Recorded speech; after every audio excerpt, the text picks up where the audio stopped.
जिंदगी का सफरे सुहाना लगे।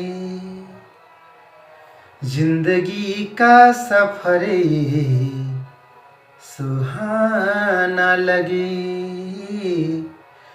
जीवन जीने का अच्छा बहाना लगे।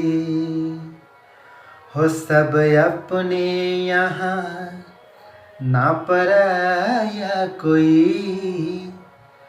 जिंदगी के सफर में साथ आया कोई। हो सब अपने यहाँ ना पराया कोई। जिंदगी के सफर में साथ आया कोई। तो कड़ कड़ में खुशी का हो, कड़ कड़ में खुशी का खजाना लगे। हाय जिंदगी का सफर सुहाना लगे। जीवन जीने का अच्छा बहाना लगे। जी हाँ साथियों, जिंदगी का सफ़र सुहाना लगे क्यों। मैं हूँ आपका दोस्त सुनील चौरसिया सावन। और आज का दिन, चूँकि आज छठ का पावन पर्व है, बहुत ही खुशनुमा रहा और पवित्र रहा और खुशियों से भरपूर रहा। क्यों? क्योंकि आज के दिन मधुर साहित्य काव्य संस्था लक्ष्मीगंज कुशीनगर ने हमें सम्मानित किया है।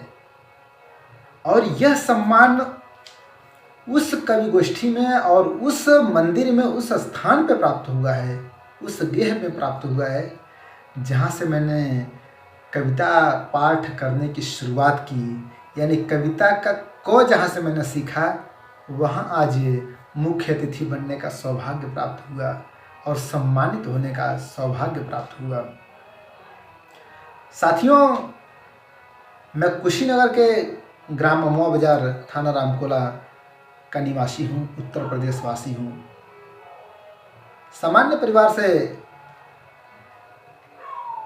मैं हूँ और मैंने जो साहित्य जगत की शुरुआत की थी वह बिल्कुल ग्रामीण परिवेश से और कविता का जो क होता है वहाँ से मैंने शुरुआत की। और घर से बहुत दूर, मतलब 20 किलोमीटर 25 किलोमीटर की दूरी पे पड़रौना है, वहाँ मैं साइकिल से जाता था कवि गोष्ठी में, कविगढ़ को सुनने के लिए और 2 शब्द सुनाने के लिए, बहुत कुछ सीखने के लिए। मैं लक्ष्मीगंज में जाता था कविता पाठ करने के लिए, साइकिल से जाता था। मैं कसिया में जाता था कविता पाठ करने के लिए, सीखने के लिए। और प्रयास जारी रहा, लिखता रहा, पढ़ता रहा, अपने आप को गढ़ता रहा और धीरे धीरे धीरे धीरे यह यात्रा आगे बढ़ती गई। और एक वह समय आया जब मेरी कविता अखबारों में छपने लगी। और एक वह समय था जब मैं अखबारों में अपना नाम छपने के लिए इंतज़ार करता था, पन्ना पलट के देखता था कि मैं उस कार्यक्रम में गया था, मेरा भी नाम है कि नहीं। धीरे धीरे नाम भी आने लगे अखबार में।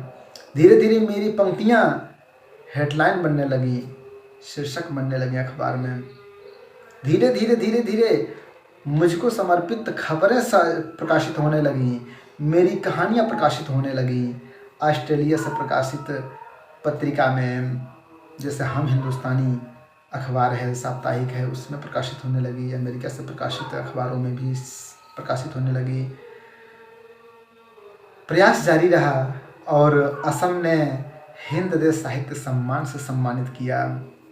बांग्लादेश ने the Beacon of Equality award से सम्मानित किया। राजस्थान ने मधुशाला काव्य गौरव सम्मान से सम्मानित किया।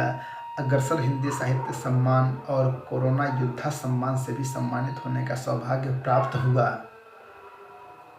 साहित्य जगत में 2 कदम आगे बढ़ने की कोशिश करता हूँ।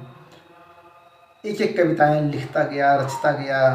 कुछ त्रुटियां थीं, वरिष्ठ कविगण को दिखा के उसको सुधार करवाता गया और अपना एक काव्य संग्रह 2010 में प्रकाशित हुआ स्वर्ग नाम से। उसका दूसरा संस्करण 2012 में प्रकाशित हुआ स्वर्ग नाम से ही।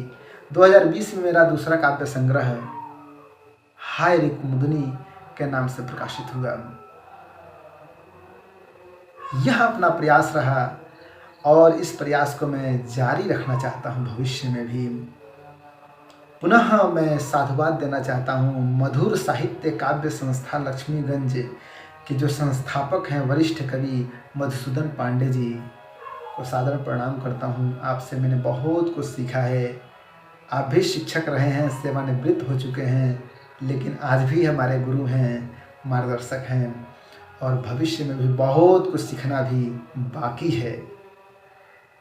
और जीवन में हमेशा सीखते रहना ही मेरा स्वभाव रहेगा।